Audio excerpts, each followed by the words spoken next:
фарух ҳасанов овозхони 25-солаи тоҷик баъди пирӯзӣ дар тарҳи мусиқии «Ну ко все вместе» дар Русия ба Душанбе баргашт. Даҳҳо нафар шоми 28 ноябр ба пешвозаш ба фурудгоҳ шитофтанд. ӯ ки пештар танҳо дар барномаҳои маҳдуд ва шабакаҳои иҷтимоӣ суруд мехонду маъруф буд, ҳоло азизи аксари тоҷикистониҳо шудааст. бевосита барои пешвози Фарух омадем ва боварӣ комил дорам ки дар оянда ҳамчун чеҳраи намоёни ҷумҳурии Тоҷикистон соҳаи фарҳанги ҷумҳурии Тоҷикистон ва бахусус шаҳри Душанберо муаррифӣ мекунам. фарух ҳасанов дар суҳбати кӯтоҳе гуфт ки чунин истиқболи ҳаводоронро мунтазир набуд. барои он ки мардумро маътал гузошт, узр пурсид. вай ҳамзамон ишора кард ки ҳанӯз дар бораи чӣ гуна харҷ кардани 5 миллион рубли ҷоиза ба хулосае нарасидааст.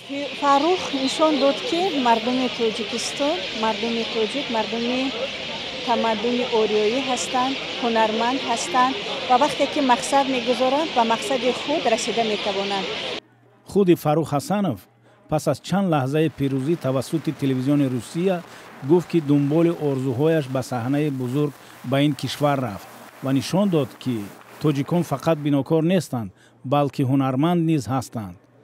Зафар Абдуалимов, узви доварони тарҳи мусиқии «Ну ко все вместе», бартарии Фарухро дар муқоиса бо овозхонҳои дигари озмун чунин баршумурд. ба ҳамон харизмаву ҳамон қувваи, яъне ки энергетикае ки Фарух метавонад ба шунавандаю ба тамошобин расонад. ин чизро ҳар кас надорад. ин истеъдод аст, ин худодод аст.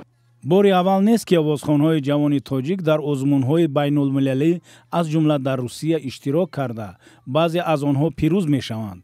ба гуфтаи ҳунаршиносон, бо гузашти замон фаъолияти бештаре аз онҳо камранг шудааст. ҳамзамон ин танқид ҳам садо медиҳад ки мақомоту мардум баъзе аз варзишгарону ҳунармандонро баъди пирӯзияшон дар озмуну мусобиқаҳо бошукӯҳ истиқбол гирифта, аммо зуд ба гӯшаи фаромӯшӣ месупоранд.